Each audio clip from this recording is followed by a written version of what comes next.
I am Hercule Poirot. Welcome to my new mystery story. The great hall of Winthorpe House glittered with chandeliers, their light spilling across polished marble floors and gilded mirrors. The autumn night beyond was cool and still, yet inside the Duke of Winthorpe's country estate there hummed a restrained, aristocratic energy. Guests arrived in clusters, their voices rising with laughter, polite greetings, and the occasional sotto voce remark about politics, art, or scandal. It was to be a notable dinner indeed, for the Duchess herself had extended invitations to a circle of both intimate friends and curious outsiders. She had a reputation for presiding over the table with equal parts charm and severity. Her tastes were exacting, her wit sharp. One did not attend a Winthorpe dinner without expecting to be tested. Among those who gathered was Sir Reginald Phelps, a former diplomat with an eye for gossip and an ear for intrigue; Lady Constance Daring, whose feathered fan concealed more than a hint of malice in her observations; and Major Henry Blackwood, whose stiff moustache and military manner seemed at odds with his nervous, darting glances. At the edge of the glittering room lingered Mr. Alexander Harrow, a financier known less for his honesty than for his spectacular collapses and recoveries. It was, in short, a company not without its tensions. The Duchess herself made her entrance a little past 8 o'clock, descending the grand staircase in a gown of pale silver that shimmered like frost. Though past 60, she carried herself with imperious elegance, her dark eyes surveying her guests with a mixture of amusement and faint contempt. The Duke followed 2 steps behind, genial yet curiously absent, as though his role was more ornamental than decisive. Dinner was announced promptly at the 1:15. Servants ushered the company into the long, oak-panelled dining room, where candles flickered in tall holders and an arrangement of autumn roses perfumed the air. Silverware gleamed. Crystal glasses caught the candlelight. But dinner did not begin. For the Duchess, who had excused herself briefly to her private retiring room, failed to return. At first her absence was a curiosity. Then it grew into a silence that hovered uncomfortably over the guests. The Duke attempted a polite diversion, commenting upon the pheasants shot that morning, upon the beauty of the grounds in September, but his voice wavered. When 10 minutes passed, Lady Constance whispered behind her fan. When 15 passed, Major Blackwood cleared his throat repeatedly. By 20, Sir Reginald muttered something about impropriety and ill health. At last, a maid entered with a face pale as parchment. She curtsied, stammered, and addressed the Duke directly. "Your Grace, the Duchess. She is not well." The company rose as one. Chairs scraped, servants hurried. The Duke, with a strange stiffness in his gait, led the way toward the Duchess's apartments. Guests followed, some with anxious murmurs, others with a keen gleam in their eyes, as though sensing the birth of a scandal. The scene that awaited them was unforgettable. The Duchess lay collapsed upon a chaise longue near her dressing table, her silver gown spread like liquid mercury across the floor. Her hand, still adorned with its rings, clutched at the lace of her bodice as though she had struggled for breath. Her eyes were half open, glassy. The perfume of roses from the dining hall was replaced here by a sharper, more acrid note, something faintly bitter, like almonds ground too fine. A physician, hastily summoned from among the servants' quarters, bent over her and declared what everyone already feared. The Duchess of Winthorpe was dead. A shocked murmur ran through the room. Lady Constance gasped theatrically. Sir Reginald's lips moved silently, perhaps rehearsing how he would later recount the evening. Major Blackwood swore under his breath. The Duke sank heavily into a chair, pressing a hand to his forehead, muttering, "Before dinner, my God, before dinner." There was talk of heart failure, of a seizure, of exhaustion, Yet those who had come nearer whispered of the bitter scent in the air, the unnatural stillness of her limbs. The word poison hovered unspoken, yet it was there, palpable, in every widened eye and every cautious breath. For the Duchess had been alive and commanding only half an hour before. Now she lay as cold as marble, her wit silenced forever, and outside, the great hall of Winthorpe House still glittered with light, as though mocking the sudden shadow that had fallen upon its company. The maid's announcement broke like a ripple through etiquette. After the doctor's verdict, the Duke steadied himself and requested that no one leave Winthorpe House. The telephone in the study waited. A black sentinel, that faint, bitter tang, like almonds crushed too fine, still threaded the air. The guests withdrew from the Duchess's suite and drifted back to the dining room, shepherded by servants. Candles leaned in a draught. Silver shivered. At the head of the table, the Duchess's place remained laid, the napkin folded into a swan whose beak seemed obstinately triumphant. The company arranged itself by instinct, each person grasping the armor of manners. Sir Reginald Phelps fixed his attention on the salts. He did not take them. He merely set 2 fingers on the crystal as if the glass could testify.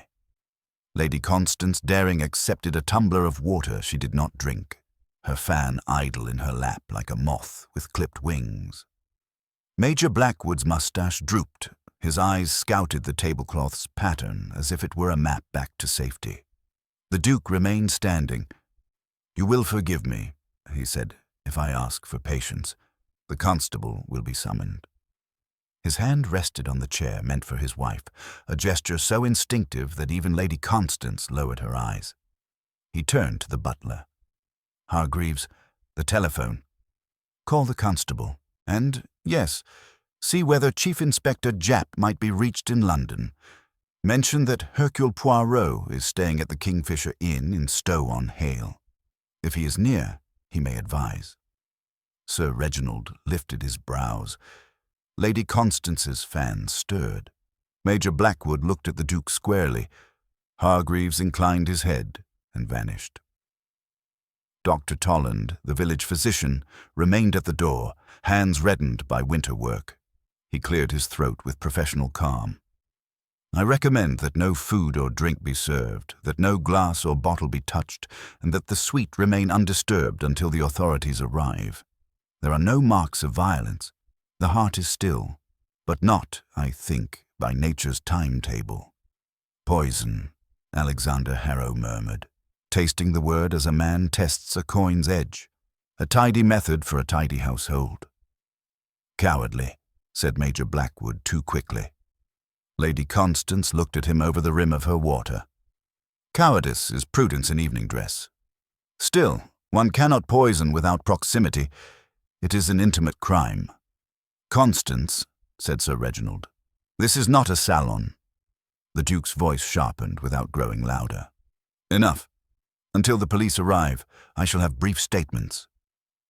Hargreaves, ghost-like, reappeared with a leather-bound ledger and an uncapped pen. The Duke seated himself and looked first to Sir Reginald. The diplomat rehearsed the evening with tidy economy.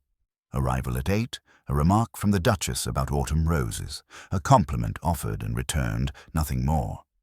He had remained in the hall, he said, save for a brief stroll along the east corridor when the Duchess retired. Lady Constance's recital was graceful and layered. She had admired the silver, deplored a draught from the west door, and teased the Duchess about her newest charitable foundation. She had stepped into the powder room for a handkerchief that, here she smiled, was not in need of use.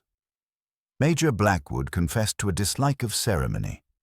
He had sent a note to the valet about a missing cufflink and, while awaiting reply, had walked to the billiard room and back. "My nerves, Your Grace," he added. Alexander Harrow, with the blandness of committees, declared that he had remained in the dining room arranging a telephone call for the morning regarding a refinancing. "Unromantic, but true," he said. The chronology, copied into the ledger in the Duke's neat hand, seemed exact enough to gratify a bureaucrat and insufficient to calm anyone capable of thought. Opportunity brushed past each statement like a maid in soft shoes. Motive, if present, had the breeding not to declare itself. There was a shifting of the air, as though the house itself inhaled. Footsteps approached along the corridor, firm and unhurried. The door opened to admit a compact gentleman in a dark suit, his egg-shaped head topped by hair brushed, his mustache neat and shining. His eyes took in the candles, the empty chair, the ledger, the 4 careful faces, and the Duke's hand still upon the chair back. "Monsieur le Duc," said Hercule Poirot, bowing. "I was very near. Hargreaves, he telephones with propriety and urgency. It is well. We will preserve the order, yes?" The Duke rose at once. "Monsieur Poirot, my house is at your disposal." Poirot advanced and regarded the folded napkin swan without touching it. His gaze moved to each glass, then to the amber roses at the center, then to the draught troubling the candle nearest Lady Constance. He drew in a measured breath. "There is already a narrative that wishes to be believed," he said. "We shall inquire whether it is true." He turned those bright eyes upon the guests, not accusing, merely exact. "You will indulge me a few small questions." His smile was courteous and closed. "The little things, they are everything." Poirot's entrance shifted the atmosphere of the room as surely as a draught moves the flame of a candle. Where before there had been only fear and speculation, there was now a sense of restraint, as though each guest instinctively recognized that their words, from this moment forward, carried weight. The Duke inclined his head toward the detective, silently ceding authority. Poirot, with his delicate precision, folded his gloves and placed them carefully upon the sideboard, a small ritual that announced he would not be hurried. He began with no flourish, no grand pronouncement. "It is always the beginning that is of most importance," he said softly. His eyes, sharp and dark beneath the sheen of the chandelier, swept over the company. "We must fix in the mind the order of events, an order as exact as the rows of soldiers on parade. Without this, the truth becomes lost among the shadows." He gestured toward the Duke's ledger and asked for permission to examine the notes. The Duke passed it across, and Poirot studied each entry with a faint frown of concentration. His lips moved slightly as he read, as though savoring the flavor of each phrase. At last, he closed the book with a decisive little snap. "Eh bien," he said, "we have already the beginnings of 4 alibis. They are neat, they are orderly. They are too neat, too orderly. When life becomes so precise, I begin to suspect." He turned to Sir Reginald first, his gaze keen yet polite. "Monsieur, you say you walked along the east corridor. At what time precisely?" Sir Reginald adjusted his cufflinks. "Oh, about 8:15, perhaps a shade later. I did not look at my watch." "And you encountered no one?" "No one, Monsieur Poirot. The corridor was empty." Poirot inclined his head slightly, his mustache twitching, curious. "For it is also the corridor that leads to the Duchess's retiring room, n'est-ce pas?" The Duke confirmed this with a grave nod. "Then we must accept," Poirot continued, "that you at least had the opportunity to pass very near indeed to where the crime took place. But motive is another matter. We put it aside for the moment." He turned his attention to Lady Constance. "Madame, you speak of the powder room. At what time did you depart the hall?" She spread her hands gracefully, her bracelets chiming. "I could not say to the minute, Monsieur Poirot. 8:10, perhaps. The Duchess was still present, lively as ever, when I left. When I returned, why, she was gone." Poirot's eyes narrowed, though his smile remained courteous. "And you were alone in the powder room?" "But of course." She gave a small laugh. "I am not in the habit of bringing an audience to such errands." Poirot inclined his head, yet his eyes did not leave her face for several long moments, as though weighing the balance of her composure.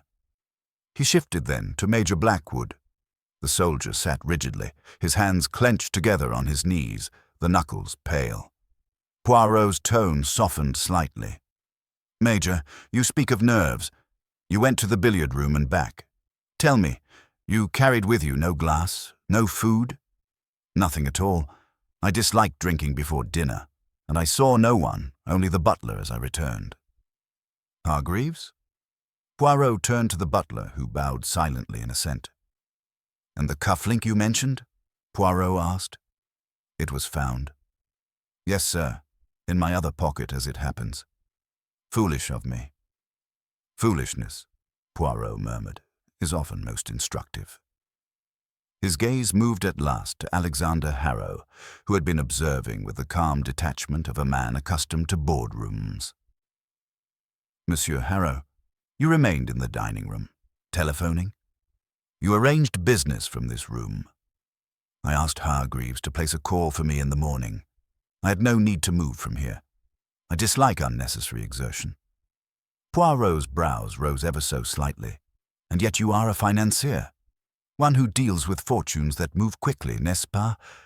Exertion is part of the profession. Harrow smiled thinly. Exertion of the mind, not of the body. Just so, Poirot murmured. There was a moment of silence as he stood in the center of the room, hands clasped behind his back, head bowed in thought. His footsteps made no sound upon the carpet as he moved toward the Duchess's empty chair. He rested his fingertips lightly upon the folded napkin, then upon the rim of her untouched glass. He did not lift it, merely examined the faint smudge at the base. His eyes flickered once more to the roses and to the draught whispering along the west door. He turned abruptly to the Duke. Monsieur le Duc, I must ask that no servant leave the house, no object be disturbed until Chief Inspector Japp arrives. Until then, we keep the house in order. Order is everything. The Duke assented gravely, though his eyes betrayed both weariness and unease. Poirot resumed his place, folding his arms with an air of quiet certainty. Already I perceive small contradictions. Each of you has given me a version of time. They do not perfectly agree. The East Corridor, the powder room, the billiard room, each of these offers an interval of solitude. Solitude is opportunity, and opportunity, mes amis, is the first cousin of guilt. The words lingered, heavy as stone. Lady Constance shifted, her fan snapping open with a sharp crack. Sir Reginald's lips tightened. Major Blackwood's mustache twitched. Harrow merely raised his brows, but his fingers tapped once upon the table. Poirot allowed the silence to lengthen, then gave a small, almost apologetic smile. But we do not judge too quickly. Non, non. The truth, it hides like a shy bird. We must coax it gently from its nest. At that instant, Hargreaves reappeared at the door, his expression impassive. Inspector Japp is on his way, sir, he announced. He requests that no one depart the premises until his arrival. Poirot inclined his head. Très bien. We shall wait, but while we wait, we do not waste time. Each of you will forgive me if I inquire further, for it is always in the little details, the things too small to notice, that we find the path to the murderer. He settled back, his eyes bright and unblinking, as though he were already fitting together invisible fragments of a puzzle only he could see. Poirot leaned slightly forward, his fingertips pressed together as though to balance the weight of his thoughts. The hush that had fallen over the dining room deepened with every tick of the ormolu clock above the fireplace. Its chime, steady and unhurried, marked each passing second with quiet insistence, a reminder that time itself was now evidence. The guests shifted uneasily beneath his gaze, each aware that their words would be measured, weighed, and perhaps found wanting. He began with Sir Reginald once more, his voice courteous but penetrating.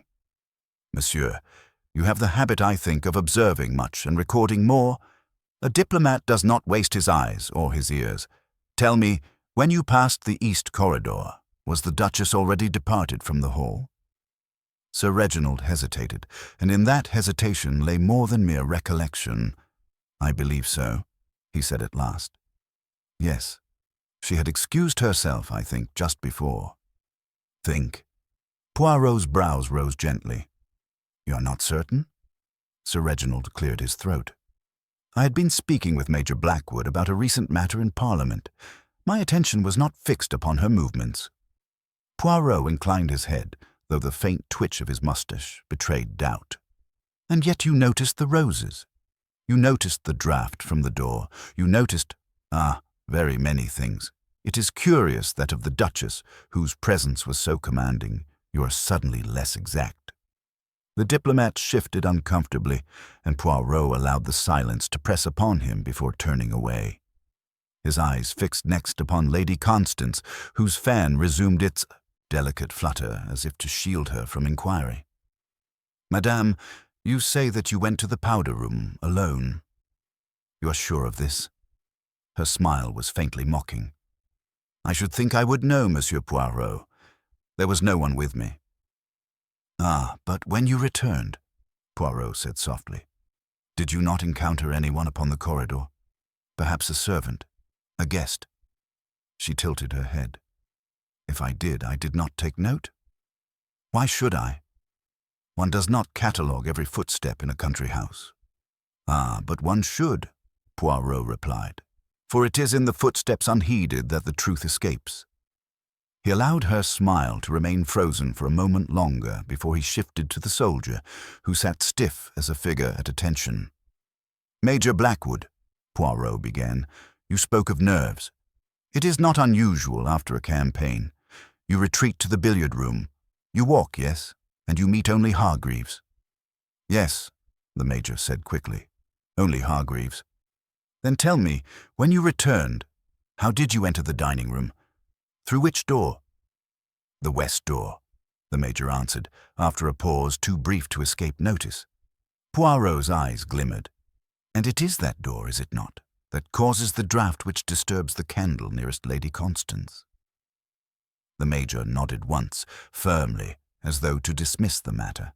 Yet Poirot's gaze lingered on him, thoughtful, before he moved at last to Harrow, the financier.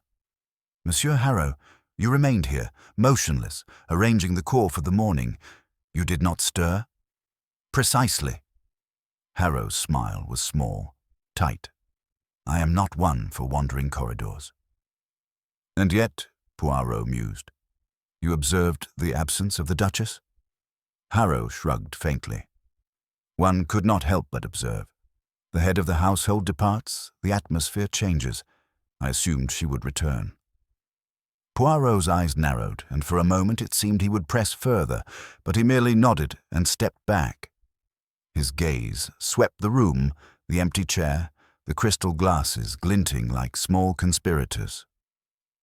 "You see, mes amis," he said quietly, "already the stories diverge. Not greatly. No, that would be too clumsy. But in the small things, in the minutes, in the glances not observed, there is contradiction. These, they are the seeds from which murder grows." The Duke, pale and weary, drew a hand across his brow.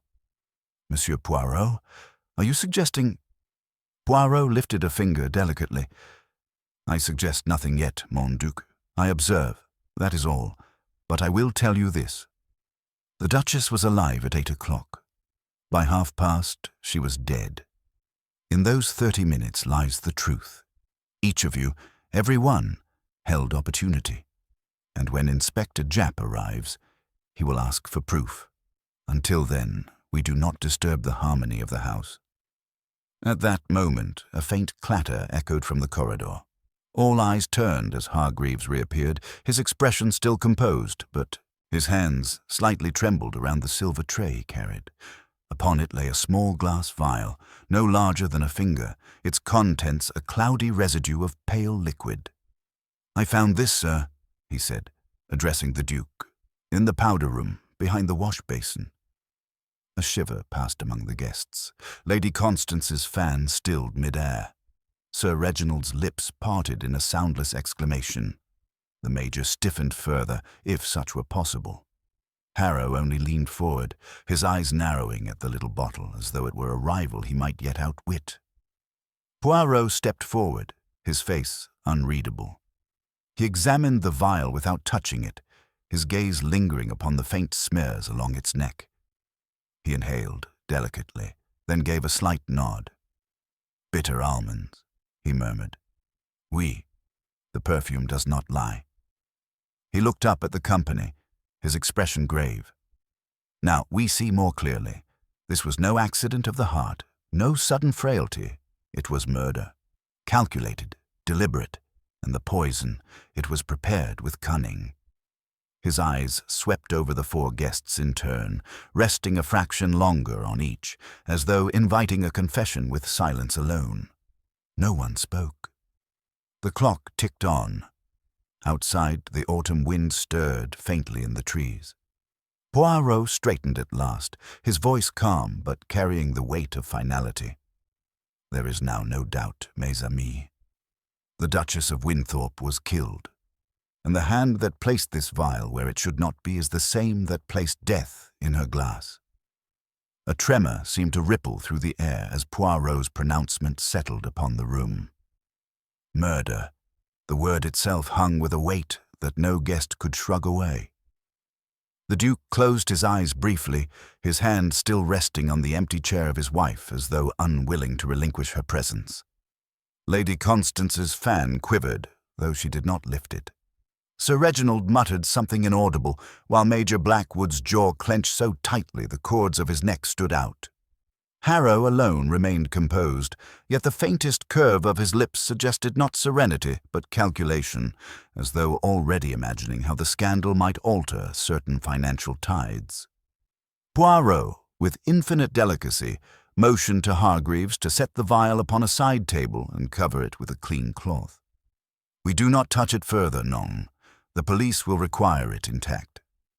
He then smoothed his mustache and stepped back to survey the assembled company. His voice, calm yet commanding, drew their eyes irresistibly. "You see, mes amis, the murderer has already betrayed himself or herself by action. To conceal is to reveal. The powder room, it is not a laboratory. No guest carries such a vial without purpose. It was brought here. It was left here. Why? Because the hand trembled, or because haste was necessary, or because the one who left it feared discovery if it remained in his pocket." He let the words fall slowly, like pebbles into a still pond, each creating its own ripple of discomfort. Sir Reginald cleared his throat, his diplomat's polish faltering. "It may have been placed there long ago, before this evening by a servant, perhaps. We mustn't leap to conclusions." "Long ago?" Poirot's eyebrows arched. "And yet it smells still of bitter almonds, strong and fresh." "Non, monsieur, this vial has been employed recently. It is as though the hand that wielded it still lingers in this very room." A faint gasp escaped Lady Constance, who swiftly disguised it with a nervous laugh. "Well, Monsieur Poirot, if you intend to accuse us all in turn, I shall take comfort in being only one among equals." Poirot's gaze rested upon her with quiet intensity. "Do not fear, madam. I accuse no one, yet. But I listen, and I watch. The truth, it emerges not in grand gestures, but in the smallest betrayals." At that moment, the sound of wheels crunching upon gravel echoed faintly from outside. All heads turned instinctively. Poirot's mustache twitched in satisfaction. "Voilà! Chief Inspector Japp arrives." Within minutes, the door opened to admit Japp himself, brisk and solid in his trench coat, his face ruddy from the chill night air. He greeted Poirot with a nod that carried both respect and familiarity. "Evening, Poirot. Bad business, this. The Yard received word an hour ago. Duchess dead, suspected poison. Thought I'd better come myself." "Bien sûr," Poirot said smoothly. "The company awaits you, Inspector. The evidence also." He gestured toward the shrouded vial on the side table.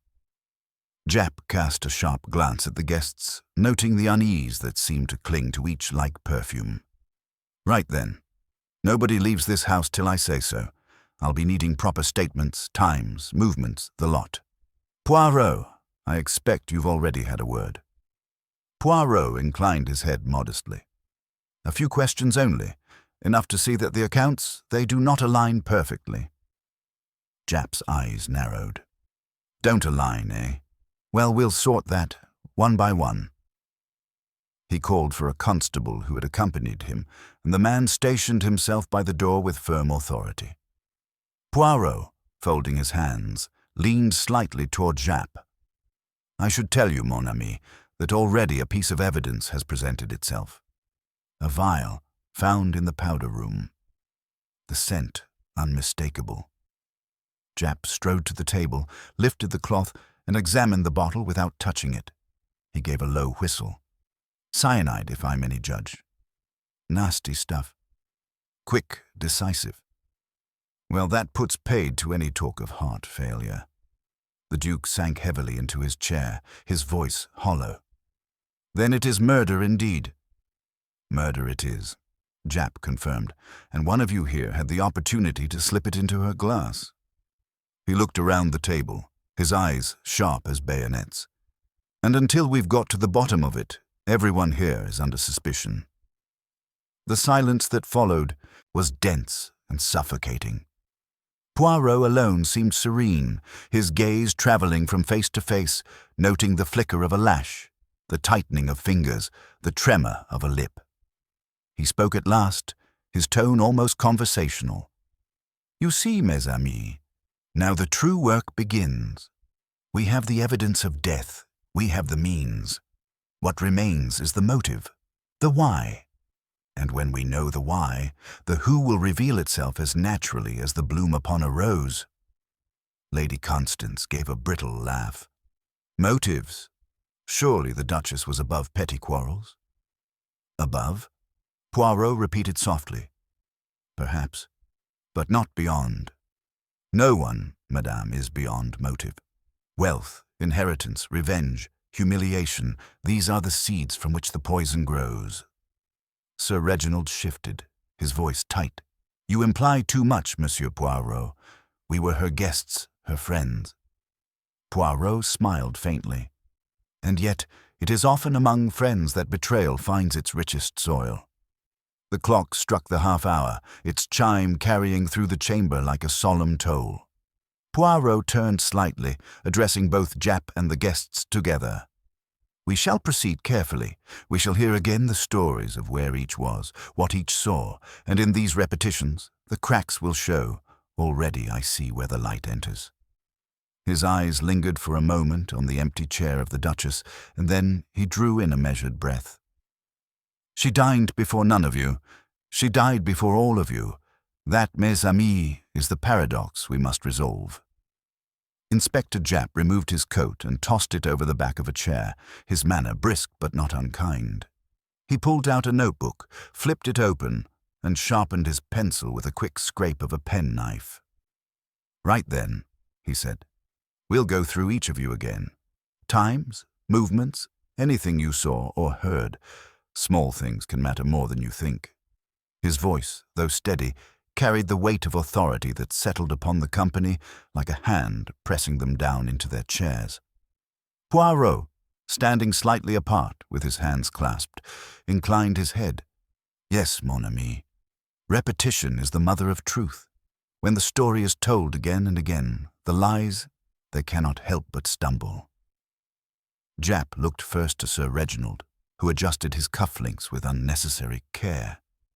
You were in the East Corridor, Japp prompted. Why? As I said, I needed air. I'd been standing near the fire in the hall, and it was infernally warm. I walked a short distance, that is all. Japp scribbled, his eyes never leaving the man's face. And the Duchess? Had she already left the hall when you did? Sir Reginald hesitated, but only for the fraction of a second. Yes, she had excused herself. Poirot's moustache twitched. And you saw no one? He asked gently. No one. Sir Reginald's tone was firm, though his fingers worried at the cufflink again. Japp turned to Lady Constance. She sat very straight, her fan motionless in her lap. And you, Lady Constance? The powder room, wasn't it? She gave a small, brittle laugh. Must we dwell so upon a lady's toilette? Very well. Yes, I went to the powder room. I was alone. I saw no one upon the way. Did you see the Duchess leave the hall? Japp asked. I did. She passed me on the staircase as I went to fetch my handkerchief. Poirot leaned forward slightly. Pardon, madame, but before you said she was still in the hall when you departed. Which is it? For the briefest instant, her eyes flickered, then she recovered. Perhaps I misremembered. The excitement of the evening, you understand? Ah, Poirot murmured. Excitement does not alter memory, but it reveals inconsistency. Major Blackwood was next. His voice was crisp, military. I went to the billiard room. I was gone for perhaps 10 minutes. I saw no one except Hargreaves when I returned. That is the truth. And what time did you return? Japp pressed. Just before the half-hour struck. Poirot's gaze lingered on him. And you entered by the west door, yes? Did you notice the candle extinguished by the draught? Blackwood's mustache bristled. I did not notice. My mind was elsewhere. Indeed, Poirot murmured. Perhaps too much elsewhere. At last, Japp turned to Alexander Harrow. The financier leaned back in his chair, his hands folded with studied ease. I remained here, he said smoothly. I dislike milling about in corridors. I spoke briefly with Hargreaves about arranging a call, then I sat and waited like a civilized guest until the Duchess returned. Except, of course, she never did. Did you notice anyone leave or enter the dining room while you were here? Japp asked. Only the servants. None of the others returned until the alarm was raised. Japp snapped his notebook shut. That's the lot for now, but I'll tell you this. Your times don't match. Some say the Duchess was still in the hall, some say she was gone. Some of you met no one, yet the corridors must have been busy if all your accounts are true. They can't all be true. So somebody's lying. The words struck like a hammer. Lady Constance flushed. Sir Reginald pursed his lips. Major Blackwood's hands clenched upon his knees, while Harrow's gaze flicked momentarily toward the side table where the vial lay hidden beneath the cloth. Poirot's voice, low and precise, cut through the silence. Yes, mon cher Japp, somebody lies. But it is not only the times that betray, it is the psychology. Each has revealed more than he thinks. Consider Sir Reginald, who observes everything yet forgets the Duchess. Lady Constance, whose story changes with the slightest pressure. Major Blackwood, who retreats to solitude when nerves strike. And Monsieur Harrow, who sits too still, too quiet, like a man in the stock market waiting for the crash that he already knows will come. The Duke shifted, his voice weary but resolute. Monsieur Poirot, Inspector Japp, whoever is guilty, I demand only that you find the truth. My wife deserves that much. Poirot inclined his head gravely. And she shall have it. But we must be patient. Already I see the faint outline of the truth, like a sketch upon a canvas. It is incomplete, yes, but soon the lines, they will sharpen. The sound of the wind rose faintly beyond the windows, stirring the curtains. Somewhere within the house, a door creaked. Poirot's eyes turned sharply toward the sound, then back to the guests. You hear, mes amis? Even the house itself whispers. We must listen carefully. For in this house, tonight, every whisper may carry the truth. The clock chimed the hour, and in its echo, Poirot straightened, his gaze fixed upon them all. The murderer is here, in this room among us. Of that I have no doubt, and already I begin to see which of you carries the shadow of death upon his conscience. The Duke's plea for truth still echoed faintly in the chamber when Japp straightened, tucking his notebook into his pocket. His eyes scanned the faces before him, measuring their composure, their strain. Poirot remained motionless, his head inclined ever so slightly, as though listening to a note of music too faint for others to hear. The silence lengthened until at last Poirot spoke, his voice quiet but edged with certainty. There is something curious, mon ami, he said to Japp, in the manner of our witnesses. Each speaks of solitude. Sir Reginald walked alone. Lady Constance visited the powder room alone. Major Blackwood brooded alone in the billiard room. Monsieur Harrow sat alone here. All this solitude, it is unnatural in a house filled with guests. It is as though each person has sought deliberately to place himself beyond observation. Japp gave a short grunt. You're suggesting they've built their own alibis? Just so, Poirot replied. An alibi too neat is like a tie too straight. It invites suspicion. But we do not hurry. We shall test these alibis as the jeweler tests gold, with a careful scratch to see what lies beneath. He moved across the room, his gaze falling upon the glass at the Duchess's place. He bent low, examining it once more. Her Grace never drank, he murmured. The glass is still full. So, mes amis, consider the poison. It was prepared, yet she did not consume it. How then did it reach her? Lady Constance stirred uneasily. Perhaps another glass was taken away, she suggested, her voice thin. Perhaps, Poirot allowed. Or perhaps the poison was given before she sat here at all. She excused herself. She went upstairs, and within minutes she was dead. Her glass remains untouched. That, mes amis, is the fact which changes everything. Sir Reginald shifted, frowning. Are you saying she was poisoned before dinner? That would mean... He stopped himself, his eyes narrowing. Yes, Poirot said gently. It would mean the poison was administered elsewhere, perhaps in her chamber, perhaps by a hand that followed her there. The Duke's face tightened. Then one of them must have accompanied her, he said, gesturing toward the guests. But they all claim to have gone separate ways. Just so, Poirot replied. But the stories, they do not harmonize. Lady Constance, you said you saw her on the staircase. Sir Reginald, you said she had already gone when you walked the corridor. One of you misremembers, or one of you conceals. Japp's eyes narrowed, his pencil tapping against his palm. And whoever it was could have slipped the poison into whatever she drank before she collapsed. Poirot inclined his head gravely. Exactement. The question becomes, what drink? Was it wine, cordial, medicine? We must search her retiring room carefully. The Duke rose with heavy dignity. I will have it opened at once. Come, gentlemen. The procession moved along the corridor, the hush of the house deepening around them. The Duchess's apartments remained as they had been left. The chaise longue where she had fallen, the dressing table scattered with combs and vials of scent, a silver carafe and a half-filled glass beside it. Poirot went at once to the table, bending low, his nostrils flaring delicately. Again, he murmured, the perfume of almonds. He gestured to Japp. You see, mon ami, not in the glass at dinner, but here, in her chamber. She took this drink, and in it the poison was placed. Japp bent and sniffed, grimacing. You're right. Someone laced her water, or whatever it was, while she was preparing for dinner. That means the killer followed her here.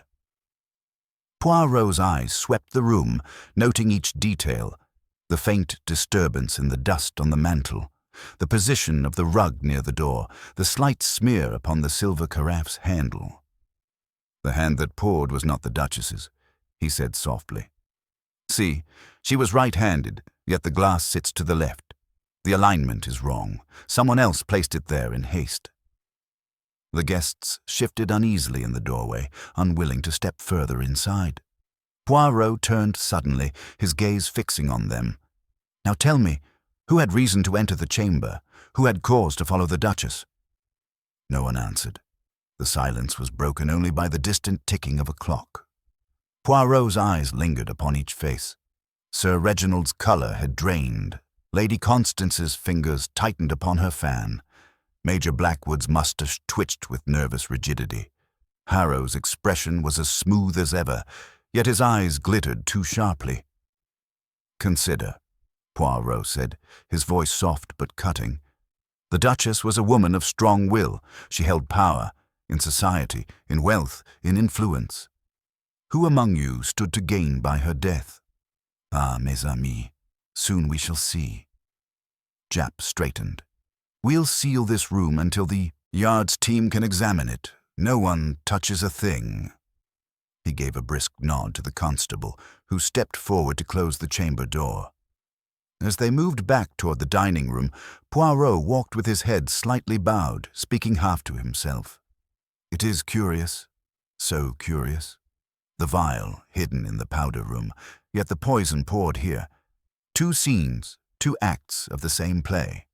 Why conceal the instrument in one place when the crime was committed in another, unless the murderer sought to confuse, to scatter the pieces of the puzzle. But a puzzle it always resolves, if one has patience." They returned to the dining room, where the fire burned low and the atmosphere pressed down heavier than before. Poirot resumed his place at the head of the table, his eyes gleaming with quiet certainty. "We are nearer the truth, mes amis. Already I see the pattern forming. Soon the lies will collapse beneath their own contradictions, and then the shadow that hides among us will stand revealed." The fire in the dining room had burned low, its glow casting long shadows that stretched across the panelled walls. The guests settled uneasily into their chairs once more, though no one touched the glasses or plates that gleamed accusingly on the table. Japp stood near the mantel, flipping open his notebook again, while Poirot remained seated at the head, his small hands resting lightly upon the polished wood, his gaze sweeping the room with quiet intensity. The Duke sat opposite him, hollow-eyed and motionless, a man not yet accustomed to the weight of grief. Poirot spoke first, his voice calm, deliberate, each word placed with the precision of a chess piece. "Now we must examine not only the where, but the when." The Duchess retired to her chamber at 8:15. Within 15 minutes, she was dead. Therefore, the poison must have been administered in that brief window. To slip into her room unseen required both opportunity and courage. Yet courage of one kind may be cowardice of another. "Tell me, mes amis, which of you has such courage?" Lady Constance gave a short, brittle laugh. "Surely, Monsieur Poirot, it is impossible to say. Who would dare follow her with servants all about?" "Just so," Poirot said softly. "And yet someone dared. Someone counted upon the quiet of the corridor, upon the absence of witnesses. Someone who believed his or her presence near the Duchess would not excite comment." His eyes drifted towards Sir Reginald, who shifted in his chair. The diplomat cleared his throat. "I told you already. I walked the east corridor. Yes, it leads toward her rooms, but I never entered. Why should I?" Poirot's mustache twitched. "Why indeed? Yet you observed the roses, the draught from the door, you who see so much. But the Duchess herself you cannot recall clearly. It is strange, that selective blindness." Sir Reginald stiffened. "Are you accusing me?" Poirot raised a hand gently. "Non, monsieur. I accuse no one. I only point to the inconsistencies. They are like the loose threads in a tapestry. Pull gently, and the whole picture changes." He turned suddenly to Lady Constance. "You said you saw her on the staircase, yet before, you claimed she remained in the hall when you departed. 2 versions cannot both be true." Her fan snapped open with a sharp flick. "Perhaps I was mistaken in my first account. Surely excitement excuses such a lapse." Poirot smiled faintly. "Excitement alters the heart, madame, but not the eyes. You saw her, or you did not. And if you did, then you were the last to see her alive." A tense silence followed. Major Blackwood broke it with a cough. "Look here, Poirot, you're chasing shadows. The Duchess was strong as an ox. I dare say her death was sudden, but to suggest one of us crept into her chamber with a vial of cyanide, it's monstrous." "Monstrous, yes," Poirot agreed, "but no less true for that. And you, Major, you spoke of nerves, of wandering to the billiard room. You met only Hargreaves on your return, yet you entered by the west door, yes? That is very near the staircase to her rooms. Did you pass no one on your way?" Blackwood's mustache bristled. "I did not. And if I had, what of it?" "It would mean," Poirot said softly, "that another was abroad at the same time. 2 footsteps instead of 1. But no, each of you insists upon solitude. He let the silence linger before turning his gaze at last to Harrow, whose expression remained calm, too calm, as though carved from stone. And you, monsieur, you remained here in the dining room, motionless as a statue. You heard nothing, saw nothing, did nothing. Such stillness, it is remarkable. Harrow inclined his head slightly. I do not care for unnecessary exertion, as I said. Business requires patience. I waited. Poirot leaned forward, his eyes sharp. Patience, yes. But patience can also be concealment. You claim to have seen none of the others return until the alarm was raised. Yet if that is true, then the corridor was empty during all their wanderings. That cannot be. Someone lies. And perhaps, monsieur, your silence is the greatest lie of all. Harrow's lips curved in the faintest of smiles, but he did not speak. Japp snapped his notebook shut with a decisive clap. Poirot's right. Too many contradictions. Time to separate you. We'll take statements individually, compare them line by line. The Yard will comb through the Duchess's affairs, letters, finances, quarrels. Motive will show itself. Poirot nodded. Yes, motive. It is the missing piece. The poison, it tells us how. The alibis, they tell us where. But only motive tells us why. And when we know why, the murderer will stand naked before us. The Duke stirred at last, his voice low and strained. There were quarrels, of course. My wife was a woman of strong opinions, but to kill her, who among them could... His words faltered. Poirot's gaze softened. It is often those closest, Monsieur le Duc, those who smile across the table and bow in the hall. The blow that strikes hardest comes from the hand that was trusted. The fire crackled faintly, throwing sparks that vanished into the gloom. Poirot straightened, his expression serene, but his eyes alight with certainty. We have reached the heart of the labyrinth, mes amis. The Duchess was poisoned in her chamber by a hand that dared to follow her there. The vial was planted elsewhere to confuse us. Already the lies begin to collapse. Soon we shall gather once more, and in that gathering, the truth will be revealed. The silence that followed Poirot's last words seemed to settle over the company like a heavy shroud. No one moved. The only sound was the faint hiss of the fire as another log cracked apart. Japp leaned against the mantel with folded arms, his eyes moving from one pale face to the next. Each guest sat rigid, as though bracing for some invisible hand to point directly at them. Poirot, however, remained still, his gaze serene, as though the matter were already decided in his mind. At last, Japp broke the silence. We'll get to the bottom of it, make no mistake. The Yard will turn this place upside down if need be. Letters, servants, business records, we'll pull at every thread. Poirot inclined his head gravely. Yes, mon ami. But sometimes it is not the thread we pull that reveals the truth, but the thread that resists pulling. The guilty hand always knots itself in the fabric. Lady Constance gave a sharp laugh, brittle as glass. How poetic, Monsieur Poirot. Yet what use is poetry when a murderer sits among us? Surely you will accuse one of us soon, if only to release the rest from suspicion. Poirot turned his eyes upon her, his expression unreadable. Patience, madame. The truth is like a souffle. It must rise in its own time. Disturb it too early and it collapses into nothing. Her fan snapped shut with an irritable click. And while you speak of souffles, our reputations collapse instead. Every whisper in society will repeat this scandal. Better scandal than silence, madame, Poirot replied softly.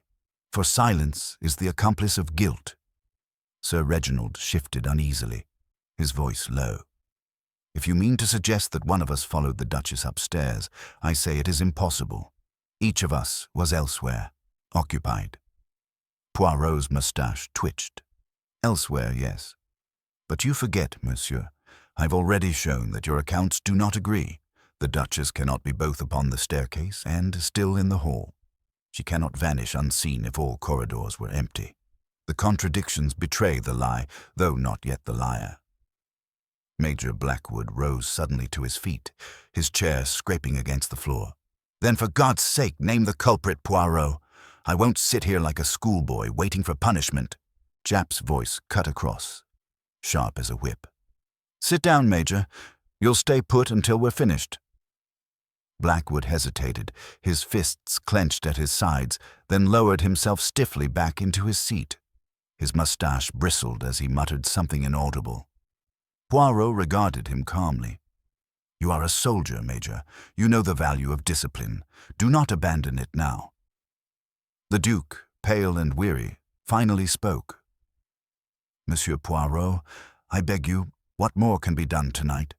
My wife lies dead in her chamber while we circle endlessly in words. Surely we must act." Poirot inclined his head. "You are right, Monsieur le Duc. Words are not enough. We must test them against the facts." He looked toward Japp. "I propose we divide our efforts. You will question the servants, examine the household accounts. Meanwhile, I will observe the behavior of our guests. It is often not in what they say, but in how they react, that the truth is betrayed." Japp gave a curt nod. "Fair enough. I'll start with the butler and the maid who found her. We'll see what turns up." He left the room with his constable, the heavy door closing behind him. For a moment, the remaining company sat in strained silence, the firelight flickering across their faces. Poirot remained perfectly composed, his eyes half-lidded, as though he were listening to the rhythm of their very hearts. Then, softly, he began to speak. "You see, mes amis, the murderer counts upon confusion. He thinks that because each of you contradicts the other, suspicion will scatter like leaves in the wind. But order, it is always possible to restore order. The Duchess was poisoned in her chamber. The vial was left in the powder room to deceive us. Ask yourself, who among you could have entered her room without raising her suspicion?" Lady Constance's lips parted, but no words came. Harrow leaned forward, his voice calm and deliberate. A servant, surely. She would have thought nothing of a maid bringing water or a butler adjusting a tray. Why look to us? Poirot's eyes glimmered. Because the servants, they are creatures of habit. They would not leave a vial behind so carelessly. And more, there is pride in their routine. To slip poison into their mistress's glass? No, monsieur. It required the presence of one who was not expected, but not unwelcome. Someone whose entry she might tolerate for a moment, long enough for death to be poured. Sir Reginald spoke quickly. Then you must mean one of us. But which? Poirot smiled faintly. That, monsieur, is what we must discover. Yet I tell you this, the murderer betrayed himself already, in words spoken tonight. I saw it. I heard it. The little contradictions, they are the footprints of guilt. The fire gave a sudden pop, sending a spray of sparks upward. Each guest started slightly, their nerves drawn tight. Poirot leaned back, folding his hands neatly before him. When the time is right, he said, quietly, I shall gather you all together once more, and then, mes amis, the shadow will lift, and the face of the murderer will be plain to all. But for now, I watch, I listen, and I wait. The Duke lowered his head, his hand resting on the table as though for support. Lady Constance pressed her lips together, her fan trembling. Sir Reginald stared fixedly at the dying embers. Major Blackwood's fists remained clenched upon his knees. Harrow sat motionless, his eyes glinting in the half-light, and Poirot, serene amidst their unease, allowed the silence to stretch once more, certain that the truth was already beginning to unravel of its own accord. The fire had sunk low, throwing long fingers of shadow across the carved panels, when the door opened and Japp returned. His expression was set, his step heavy with the weight of what he carried back. He closed the door firmly behind him and crossed to Poirot, lowering his voice, though the entire room strained to hear. I've spoken with the maid and the butler. The girl swears she left a glass of plain water and a carafe in the Duchess's room before she came down to the hall. Nothing else. She went straight back to her duties. Hargreaves confirms it. Neither of them so much as stepped foot into that chamber again until the alarm was raised. Poirot's eyes narrowed, and yet the glass bore the unmistakable perfume of cyanide. Then the poison was placed there after the maid departed, which means, Japp cut in, his gaze sweeping the table, that one of you went in. His voice was hard, unyielding. The servants are clear. The Duchess herself couldn't have poisoned her own drink, so there's no escape from it. One of you followed her, and you killed her. The words fell like a hammer blow. Lady Constance gasped audibly, her fan fluttering against her cheek. Sir Reginald's lips parted, but no sound emerged. Major Blackwood stiffened like a man under inspection. Harrow remained still, his eyes glinting as though measuring the other's panic for his own advantage. Poirot raised a hand gently. "Let us not rush, mon ami. The truth, it requires precision. We must consider not only who could enter, but who could enter without causing alarm. The Duchess was formidable, oui, but she was not without her preferences. She tolerated some, she dismissed others with a glance. Which among you could she have permitted, even for a moment?" The Duke stirred, his voice weary, yet edged with bitterness. "She trusted none of them, Poirot. She tolerated them, yes, but trust? No. My wife valued control above all things. She did not suffer intrusions lightly." "Ah," Poirot murmured, "then the one who entered must have carried not trust, but necessity. A question to ask, a word to speak, a matter that pressed too urgently to delay." Lady Constance's fan snapped shut. "Are we to sit here while you circle endlessly? If you suspect me, say it. I have nothing to hide." Poirot regarded her with calm interest.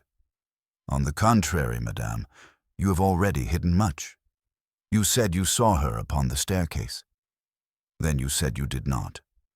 Twice your memory changes its costume, like an actress upon the stage. I ask myself, why? Unless you feared to admit how near you were to her chamber." Color drained from her cheeks and she rose abruptly. "I will not remain to be insulted." Japp's voice cut across. Sharp. "You'll sit down, Lady Constance. Until this is over, you're as much under suspicion as the rest." She froze, then lowered herself back into her chair, her chin lifted in defiance, though her hand trembled against the fan. Sir Reginald spoke quickly, his diplomat's tone forced into steadiness. "If we are to measure opportunity, then let it be fair. I walked the East Corridor, yes, but I never entered her chamber. Others had equal chance. Major Blackwood admits he came by the west door, very near the staircase." Blackwood's moustache bristled. "Are you accusing me, sir?" "I'm saying only that you could have passed her door," Reginald shot back. "And so could you," Blackwood snapped. Poirot raised his hand again, and the quarrel subsided. His eyes gleamed. Voila. Already the facade begins to crack. Each points to the other, but the truth? It does not require pointing. It stands clear for those who see. The Duchess's glass was moved, the vial discarded, the times confused. Only one of you spoke of stillness, of sitting unmoved. Yet even that stillness— He turned his gaze suddenly upon Harrow. "It is a mask. To be still while the storm rages is not patience, monsieur. It is calculation." Harrow's lips curved in a faint smile. "And do you accuse me now, Monsieur Poirot?" Poirot's eyes softened. "I accuse no one, not yet. But I note this. In your stillness, you placed yourself apart. Too apart. You saw nothing, heard nothing. A convenient blindness, n'est-ce pas?" For the first time, a flicker crossed Harrow's composed features, a shadow of irritation quickly smoothed. Japp snapped his notebook open again. "We'll test it. Servants will say who passed where, when. One of you couldn't have moved without being noticed. If someone's lying, we'll find it." Poirot nodded. Yes, mon ami, but remember, the murderer is clever. He counts upon confusion. He has woven his lies with care. We must wait for the thread to snag, for the moment when the mask slips, and it will slip. The Duke rose slowly, his voice low and bitter. Poirot, I want this ended. My wife deserves justice. I will not rest until her murderer is unmasked. Poirot bowed his head gravely. She shall have justice, Monsieur le Duc. I promise you. But for justice to strike true, it must be exact. We cannot name the guilty until every piece is in place, but soon, very soon, we shall call you all together once more. And then, I give you my word, the truth will stand revealed. The clock struck midnight, its solemn chime echoing through the house.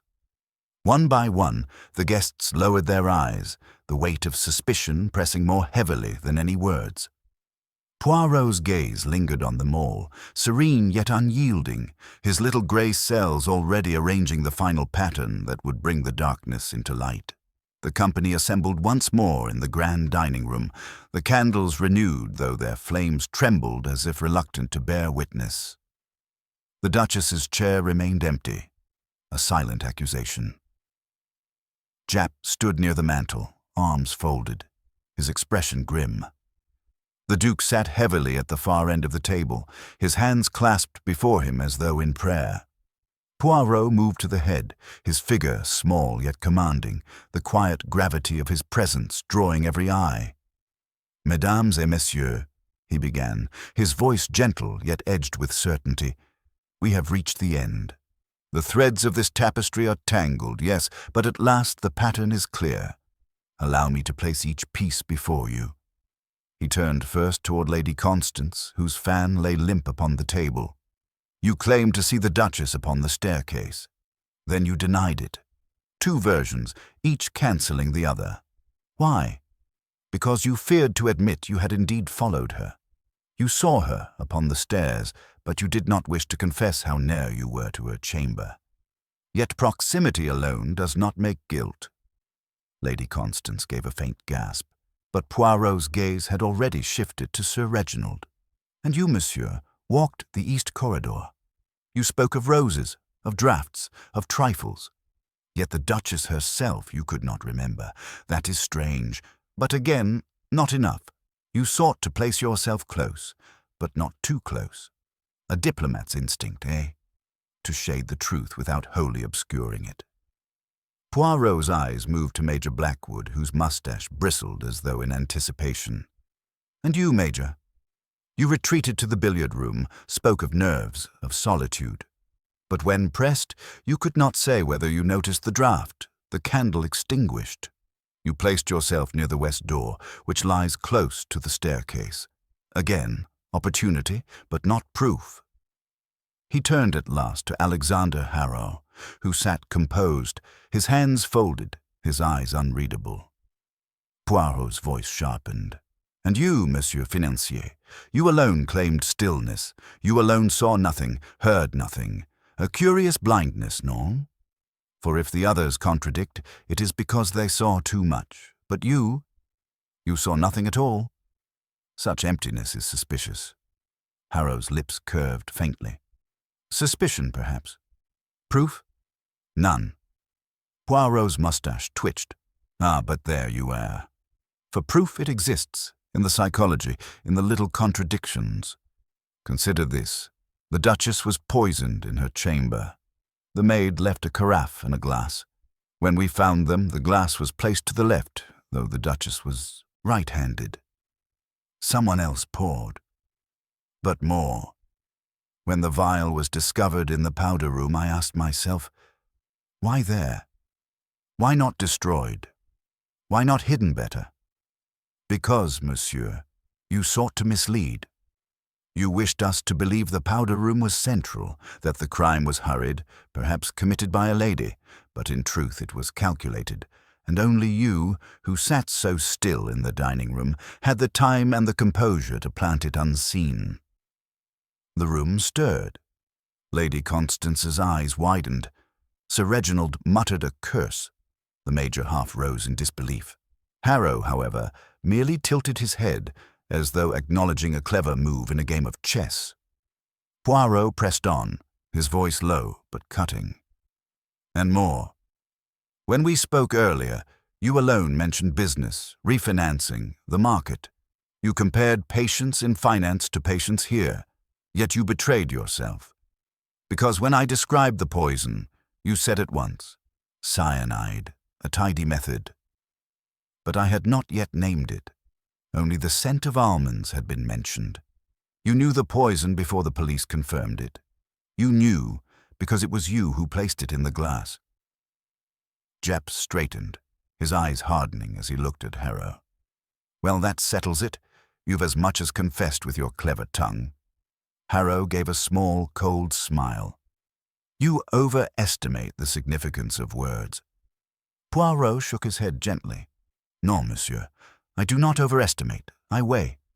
And the scales, they do not lie. You sought profit, did you not? The Duchess opposed your ventures. She threatened to expose your dealings, to cut you off from her circle. Without her, your path was clear. With her alive, it was ruin. You chose poison because it is silent, efficient, and leaves no scene of struggle. But even the cleverest crime cannot hide from the little grey cells. The Duke lifted his head, his voice trembling with fury. You dare kill her for money, for greed. Harrow's composure cracked at last. His lips tightened, his eyes flickered with something dark. But he said nothing. Jap moved forward, snapping the handcuffs from his belt. Alexander Harrow, you're under arrest for the murder of the Duchess of Winthorpe. As the constable stepped forward, Harrow rose with a bitter laugh. So the great Hercule Poirot unravels it all. Very well. You may have your triumph, but remember, society will forget her soon enough. Money always finds its way. Poirot's eyes softened with melancholy. Perhaps, monsieur, but remember this. Money buys silence, not peace. And peace, it is the one thing denied to the murderer. Harrow was led away, his footsteps echoing down the corridor. Silence followed in his wake, broken only by the Duke's heavy sigh. He bowed his head, grief shadowing his face. Monsieur Poirot, he murmured, you have given her justice. I thank you. Poirot inclined his head gravely. It is not justice I give, Monsieur le Duc. It is only order, the restoration of balance. The hand that strikes in secret must always be revealed. That is the law, not of men, but of truth. He gathered his gloves, smoothing them with fastidious care, and turned toward the door. Now, mes amis, my task is finished. The Duchess, she rests in silence. The murderer, he faces his fate. For the rest, life resumes as it always does. But remember this night, in every lie, the truth leaves its trace. One must only have the patience to see. With that, Hercule Poirot departed into the shadowed corridor, his small figure precise, dignified and unhurried, leaving behind a house forever changed by the quiet triumph of his little grey cells.